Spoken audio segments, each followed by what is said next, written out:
미가가 선지자로 활동하던 시대는 하나님의 언약 백성인 북이스라엘과 수도인 사마리아의 죄악이 그들의 목까지 가득 차서 이제 더 이상 두고 보실 수 없는 상황까지 이르게 되었습니다.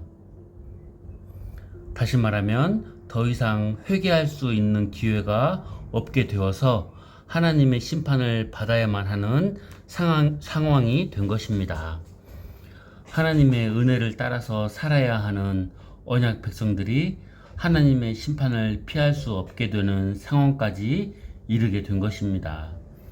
그 이유는 여호와 하나님만을 섬겨야 하는 하나님의 백성들이 하나님께서 가장 싫어하는 우상을 숭배하였기 때문이었습니다.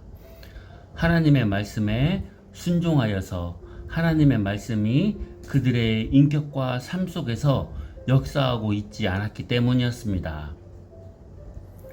미가 선지자가 활동하던 시대의 이스라엘, 북이스라엘은 죄와 허물로 가득하였습니다.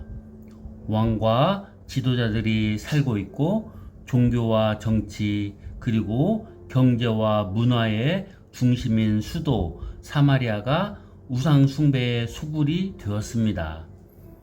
이 우상 숭배는 수도 사마리아로부터 북이스라엘의 모든 도시들로 급속히 퍼져나가 북이스라엘의 모든 도시에서 우상 숭배가 일어나고 있었습니다. 하나님께서는 타락한 북이스라엘에게 선지자들을 부지런히 보내셔서 회개하고 하나님께로 돌아오면 용서하여 주겠다고 하셨습니다. 그렇지만 북이스라엘 백성들은 하나님의 말씀에 순종하지 않았습니다. 오히려 계속해서 타락의 길을 걸어가고 있었습니다. 그리고 이제는 더 이상 회개할 수 있는 기회조차도 잃어버리고 하나님의 심판을 받아야 하는 상황에까지 이르게 된 것입니다. 북이스라엘에게 임할 하나님의 심판은 확정적이었습니다. 이제 불과 얼마 지나지 않아서 하나님의 심판의 도구인 아수르의 침략을 받아 완전히 멸망당할 것입니다. 그리고 북이스라엘 백성들은 아수르의 포로로 끌려가서 아수르 제국의 여러 도시에 흩어져 살게 되는 비참한 현실을 맞이하게 될 것입니다. 미가 선지자는 이와 같은 상황은 남쪽 유다와 유다의 수도인 예루살렘도 별반 다르지 않다고 선언하고 있습니다. 그렇지만 회생할 수 있는 시간적인 여유가 전혀 없는 것은 아니었습니다. 유다와 예루살렘 백성들은 하나님께서 북이스라엘을 얼마나 철저하게 심판하는가를 눈으로 보고 귀로 듣고 그것을 교훈 삼아서 회개하고 하나님께로 돌아오라는 것이 미가 선지자가 전한 복음이었기 때문입니다. 미가 선지자는 미가서 2장 1절에서 5절 말씀에서 유다와 예루살렘의 죄악상에 대해서 지적하였습니다. 미가 선지자가 본문 1절에서 그 손에 힘이 있다라고 말한 것은 유다 사회에서 영향력을 행사하는 지도층들을 가리키는 말입니다. 그러니까 1절 말씀은 유다 왕국의 통치자들과 지도자들의 죄악상에 대해서 지적하였습니다. 우리는 1절에 의하면 유다의 통치자들과 지도자들의 죄악이 매우 계획적이었다는 것을 알 수 있습니다. 그리고 3절에 의하면 하나님께서 이들에게 재앙을 내리실 것을 계획하셨다는 것을 보게 됩니다. 그러므로 우리는 유다의 통치자들과 지도자들의 행위가 하나님으로부터 재앙을 받아야 할 정도로 악하였으며 유다 사회에서 지속적으로 일어나고 있었다는 것을 생각할 수 있습니다. 이 세상을 살아가는 대부분의 사람들은 낮에는 일에 분주하기 때문에 하루의 일을 마친 밤에 많은 것을 생각하고 앞으로의 계획을 세우곤 합니다. 그런데 유다의 통치자들과 지도자들은 침상에서 죄악에 대한 계획을 세우고 날이 새자마자 곧바로 그 죄악된 계획을 실천에 옮기는 죄악을 범하고 있었습니다. 우리는 1절에서 꾀하며 꾸미고 행한다 라는 말씀을 볼 수 있습니다. 이 표현법은 그 강도를 점점 더해가는 점진대꾸법을 쓰고 있는 것입니다. 여기 꾀한다는 것은 마음의 생각을 말하고 꾸민다는 것은 생각한 것을 실천하는 것을 말합니다. 그리고 행한다는 것은 그것을 더욱더 추진시키는 그 행위를 말하는 것입니다. 그러니까 유다의 통치자들과 지도자들은 죄악의 계획을 세울 때 그냥 한번 세워놓고 마는 정도가 아니라 죄악된 계획을 구체적으로 세운 것입니다. 그리고 이들의 악한 계획은 항상 성공하였던 것으로 보입니다.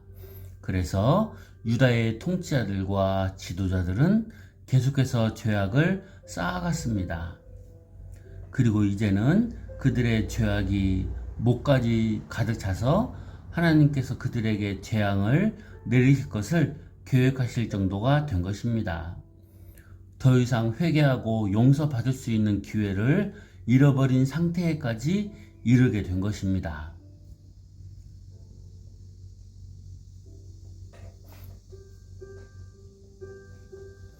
보통 사람들은 잠자리에 들기 전에 자신의 하루를 뒤돌아보아 반성하고 보다 더 밝은 미래를 위해서 어떤 사람이 되어야 하는가를 생각합니다. 그러므로 보통 사람들에게 있어서 침상이란 인격 형성에 있어서 중요한 의미를 갖는 장소이기도 합니다. 우리 그리스도인들은 잠자리에서 주님 앞에서 하루의 삶을 뒤돌아보고 주님의 은혜를 사모하고 하나님의 의를 행하려고 하는 결심의 자리가 되어야 합니다.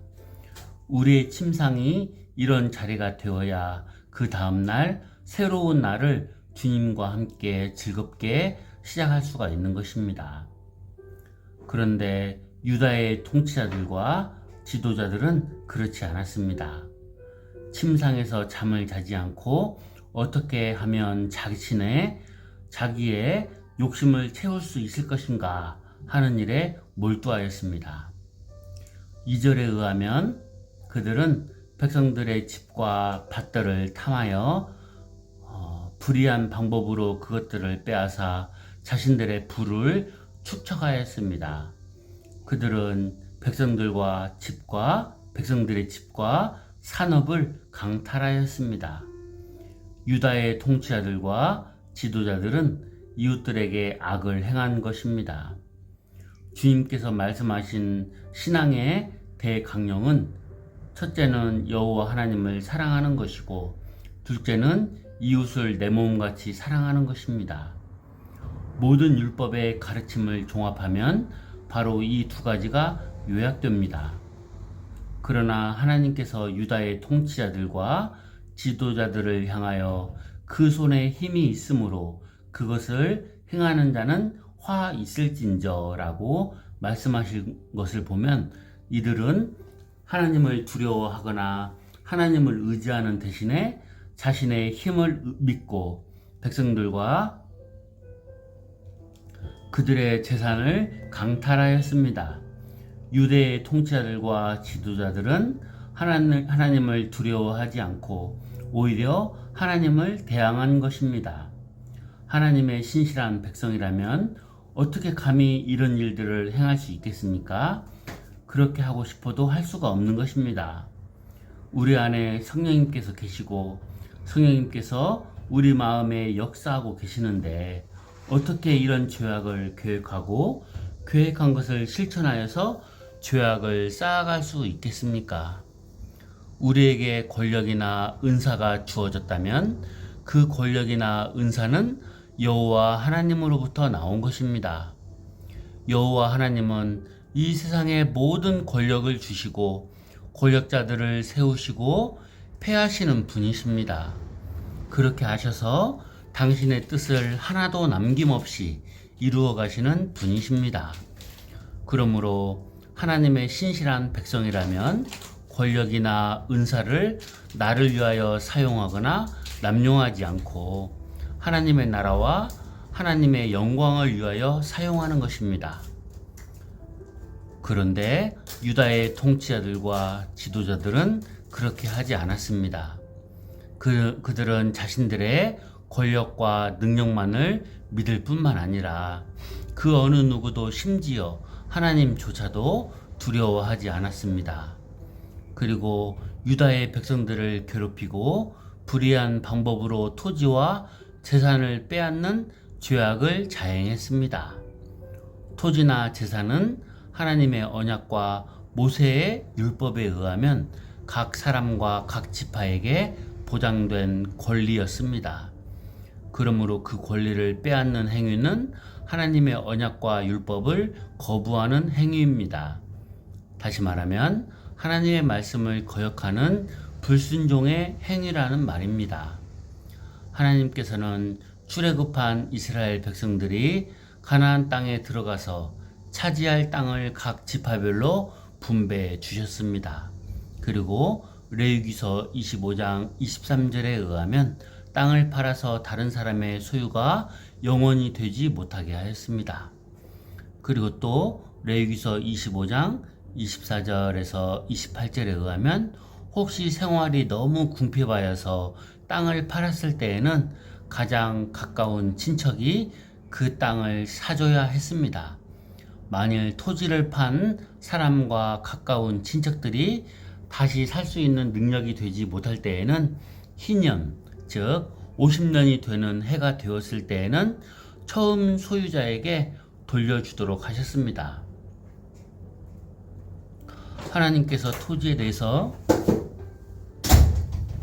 하나님께서 토지에 대해서 왜 이렇게 하도록 하셨을까요? 하나님께서는 이와 같이 하셔서 이스라엘 백성에게 토지의 소유권을 영원히 주장하지 못하도록 하심으로 토지의 소유권이 하나님께 있다는 것을 알도록 하셨습니다. 그리고 이 땅을 살아갈 때 나그네와 같이 살아야 한다는 것을 알도록 하셨습니다. 하나님께서 이렇게 하신 것은 이스라엘 백성들로 하여금 가나안 땅을 소유하여서 그곳에서 영원히 살 것이 아니라 아브라함처럼 본향인 하나님의 나라를 사모하고 살아가도록 하신 것입니다. 뿐만 아니라 하나님의 은혜로만 살아가도록 하신 것입니다. 오늘날 우리들도 이 땅에서 이와 같은 정신을 가지고 살아가야 합니다. 성경은 끊임없이 우리에게 이 땅이 우리 삶의 전부가 아니라고 말씀하고 있습니다. 주님께서는 우리의 보물을 하늘에 쌓아두라고 하셨습니다. 그리고 성경은 우리로 하여금 땅의 것을 생각하거나 땅의 것을 찾지 말고 위의 것, 즉 하늘의 것을 바라보며 살아가라고 말씀하고 있습니다. 성경은 우리를 선한 청직이라고 말씀하고 있으며 우리 인생을 잠깐 있다가 사라지는 아침 이슬 같다고 말씀하고 있습니다. 뿐만 아니라 우리를 이 땅에서 잠깐 머물다가는 나그네와 같다고 말씀하고 있습니다. 이와 같은 말씀들은 우리로 하여금 이 땅에서 영원히 살 것이 아니라는 것을 말씀하고 있습니다. 우리에게는 이 땅에서의 삶이 전부가 아니며 우리가 들어가야 할 본향이 있다는 것을 가르쳐 주고 있습니다. 사람들 가운데는 이 땅에서 수단과 방법을 가리지 않고 재물을 모으려고 하는 사람들이 있습니다. 그들이 재물을 모으려고 할 때 수단과 방법을 가리지 않는 이유는 무엇보다도 미래의 불안정성 때문입니다. 앞으로 자기 앞에 어떤 일이 닥칠지 모른다는 생각, 즉 미래에 대한 막연한 불안감 때문에 재물을 모으려고 하는 것입니다. 그리고 그들이 이미 이 세상에서 재물의 힘을 경험하고 살아왔기 때문입니다. 그래서 때로는 부정한 방법으로 남의 것을 빼앗아서라도 자기의 부족을 채우려고 부를 축적하기도 하는 것입니다. 아주 교묘한 방법으로, 남을 속이는 방법으로 자기의 부족을 채우려고 하는 것에는 미래에 대한 막연한 불안을 물질의 힘, 돈의 힘으로 채울 수 있다는 정신이 자리하고 있기 때문입니다. 다시 말하면 만모니즘에 대한 숭배 사상이 내재되어 있는 것입니다. 유다의 통치자들과 지도자들은 하나님의 언약 백성들입니다. 그들은 하나님께서 하사하여 주신 율법의 정신을 따라서 살아가야 하는 의무를 가지고 있는 사람들입니다. 그런데 그들이 하나님을 두려워하지 않고 물질을 그들의 신으로 섬기고 있었습니다. 여호와 하나님을 형식적으로 섬기고 있었으며 실제로는 물질을 그들의 신으로 섬기고 있었습니다. 많이 가진 자들은 더 많이 가지려고 했습니다. 이웃을 제 몸같이 사랑하라는 것이 모든 율법의 두 번째 강령인데 그들은 이웃을 제 몸같이 사랑하지 않았습니다. 오히려 불의한 방법으로 이웃을 짓밟고 이웃의 것들을 제 것으로 만들어 버렸습니다. 탐욕이 그들을 지배한 것입니다. 야고보서는 욕심이 잉태한 즉 죄를 낳고 죄가 장성한 즉 사망을 낳느니라 함으로써 탐심은 곧 우상 숭배라고 하였습니다.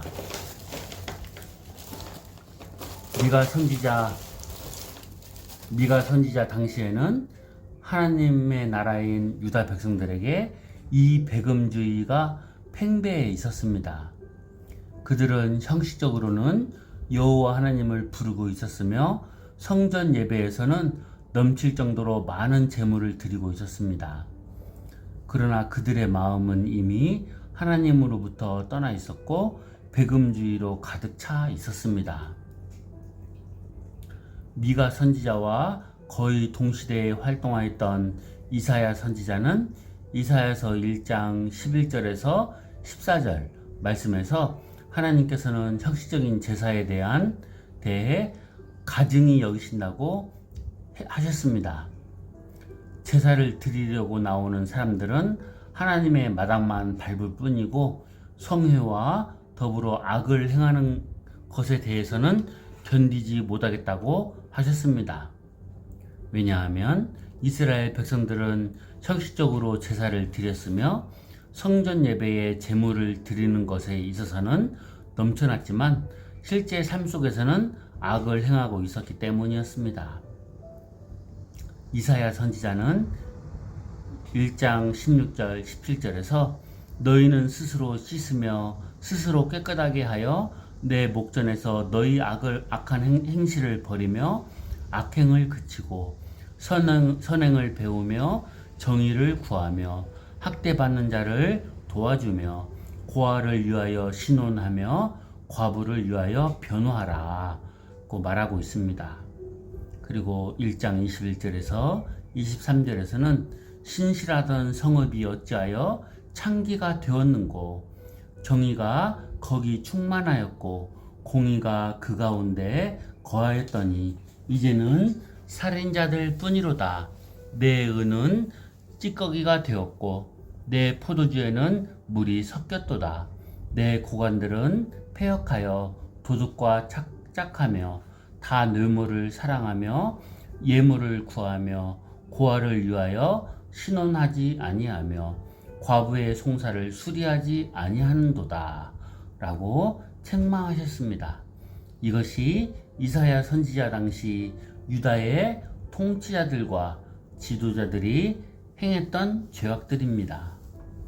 그러므로 하나님께서는 죄악을 행하는 유다의 통치자들과 이 지도자들의 죄악에 대해서 심판하시겠다고 하셨습니다.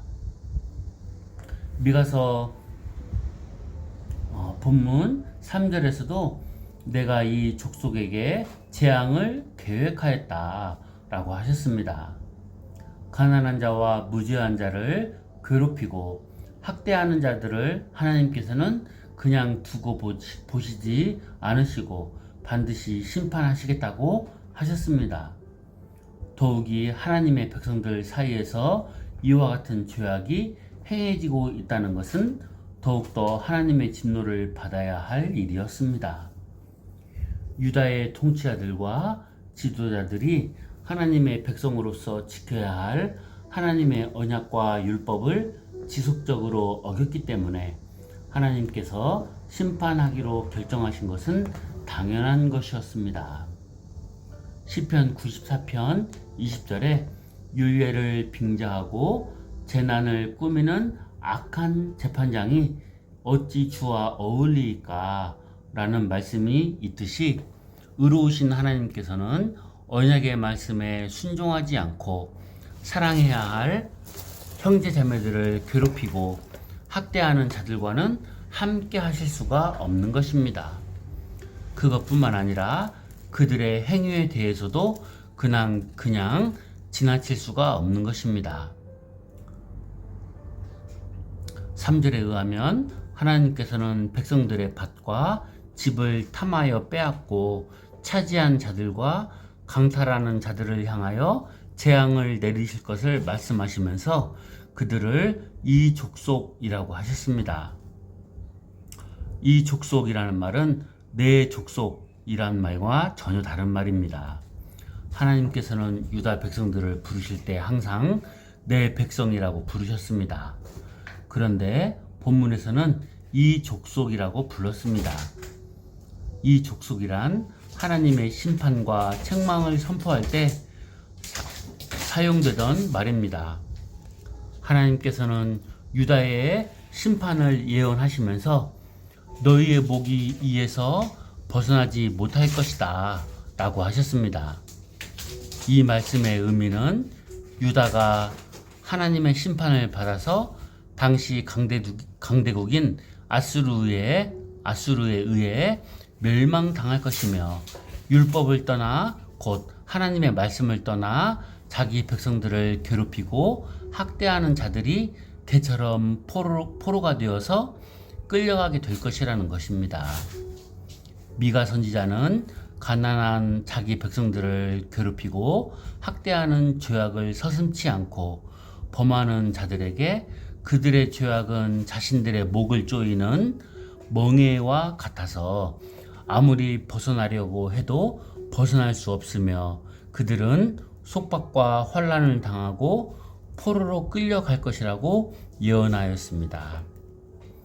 미가 선지자와 거의 동시대에 활동한 아모스 선지자도 아모스 6장 7, 8절에서 시온과 사마리아의 지도자들을 향하여서 그러므로 그들이 이제는 사로잡히는 자 중에 앞서 사로잡히리니 기지개 켜는 자에 떠드는 자가 그치리라. 만군의 하나님 여호와의 말씀이니라. 주 여호와가 당신을 두고 맹세하였노라. 내가 야곱의 영광을 싫어하며 그 궁궐들을 미워하므로 이 성읍들과 거기에 가득한 것을 원수에게 넘기리라 하셨느니라 라고 예언했습니다. 뿐만 아니라 유다의 통치자들과 지도자들은 더 이상 교만하게 얼굴을 들고 다닐 수 없게 될 것이라고 했습니다. 3절입니다. 또한 교만하게 다니지 못할 것이라. 이는 재앙의 때임이라. 자기 백성들을 괴롭히고 학대한 자들은 이와 같은 하나님의 심판으로 인하여 모든 나라들 앞에서 수치를 당하고 비참하게 될 것이라는 말씀입니다.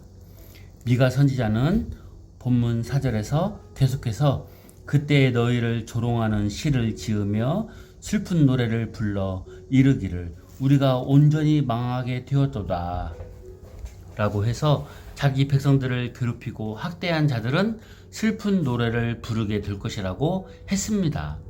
그리고 4절, 5절에서 그가 내 백성의 산업을 옮겨 내게서 떠나게 하시며 우리 밭을 나누어 패역자들에게 주시는도다 하리니 그러므로 여호와의 회중에게 분깃에 줄을 댈 자가 너희 중에 하나도 없으리라 고 했습니다. 하나님으로부터 분배받은 가나안 땅을 하나님의 심판의 도구인 아수르에 의하여 빼앗기게 될 것이라는 말씀입니다. 그러므로 우리가 방금 읽은 이 말씀들은 하나님의 심판이 얼마나 철저하게 이루어질 것인가를 잘 보여주고 있습니다. 하나님의 백성들이 얼마나 비참하게 될 것인가에 대한 예언입니다. 하나님의 말씀을 떠나 불순종하는 하나님의 백성들의 삶에 대해 하나님께서 어떻게 개입하셔서 철저하게 심판하실 것인가에 대한 말씀입니다. 이와 같은 처참한 사실들을 유다의 백성들 가운데 한 사람이 노래를 만들어 부를 것이라고 했습니다. 북이스라엘과 그의 도성인 사마리아 그리고 남유다와 그의 도성인 예루살렘이 하나님께서 가장 싫어하시는 우상 숭배의 죄악을 범하였습니다. 하나님 나라의 백성들로서 한 분 하나님을 섬기는 진정한 이웃들을 괴롭히고 학대하는 죄악을 범하였습니다. 하나님께서 회개하고 하나님께 돌아와서 하나님의 말씀에 순종하고 살라고 선지자들을 부지런히 보내셨지만 그들은 거부하였습니다. 본문은 그 결과가 얼마나 비참한 결과를 가져오는가를 잘 보여주고 있습니다. 남과 북을 포함한 하나님의 백성들은 여호와의 회중이었습니다. 오늘 본문 5절에 여호와의 회중이라는 말씀이 있습니다. 이 여호와의 회중이라는 말은 하나님의 특별한 부름을 받은 무리라는 의미이며 하나님의 율법의 말씀을 받는 무리라는 의미입니다. 그리고 하나님의 기업의 땅을 선물로 받은 백성이라는 의미입니다. 한마디로 말하면 하나님의 언약 백성들을 말합니다. 그러므로 그들은 특별한 백성이며 성별된 자녀로서 하나님만을 예배하며 하나님의 말씀에 순종해야 할 의무를 가진 언약의 백성들이었습니다. 그러나 이제 하나님의 언약 백성들이 불순종으로 말미암아 이 모든 것들을 잃어버리게 될 것입니다. 이와 같은 슬픈 사실을 백성 가운데 한 사람이 노래를 지어 노래할 것이라고 했습니다. 하나님의 영광의 대상이 슬픈 애가의 대상이 되어버리는 슬픔에 빠지게 된 것은 바로 불순종 때문이었습니다. 오늘날 우리들도 주 예수 그리스도께서 십자가에서 피 흘려 대속의 죽음을 통하여 성취하신 하나님의 언약에 참여한 언약 백성들입니다. 우리가 하나님의 언약 백성이 되었다는 것은 하나님께서 우리의 하나님이 되시고 우리가 하나님의 백성이 되었다는 것을 의미합니다. 하나님이 우리의 하나님이 되신다는 것은 하나님이 우리의 모든 것이 되어주신다는 것입니다. 우리가 하나님을 의지하고 하나님의 말씀에 순종해서 살아가면 하나님께서는 우리의 모든 것을 책임져 주십니다. 그러므로 하나님의 언약 백성들은 하나님의 언약의 하나님께 순종하는 삶을 살아야 합니다. 하나님의 백성들이 하나님의 말씀에 순종하지 않으면 결국 하나님의 정하신 때가 되면 하나님의 심판을 받게 된다는 것을 알아야 합니다. 그러나 하나님의 백성들이 하나님의 말씀을 따라서 살아가면 그 마음에 탐심이 사라지고 마음의 평강이 임하게 됩니다. 이것이 하나님의 백성들의 삶의 특징입니다. 하나님의 백성들의 삶의 특징은 평강입니다. 이 세상 사람들은 감히 알 수 없는 평강이 마음의 저변에 움직여서 삶이 만족하게 되는 것입니다. 하나님의 백성들은 마음이 정함이 없는 자처럼 되어서 불안해하거나 방황하지 않는 것입니다. 언제나 반드시 함이 있고 반듯함이 있고 그런 가운데에서도 여유가 있는 것입니다. 그러나 본문은 하나님의 백성들이 하나님만을 의지하지 않고 하나님의 말씀에 순종하여 살아가지 않으면 그로 인하여서 하나님의 징계를 받을 때가 있다고 말씀하고 있습니다. 하나님만을 의지하고 하나님의 말씀에 순종하여 살아가지 않기 때문에 자기 스스로 자기의 행복을 만들려고 하고 만족을 얻으려고 하니까 본능적으로 불안을 느끼게 됩니다. 그래서 남의 것을 탐하고 부정한 방법으로 자기의 부를 쌓으려고 하는 것입니다. 그래서 내 이웃의 집을 탐내지 말라고 하는 열째 계명을 어기게 되는 것입니다.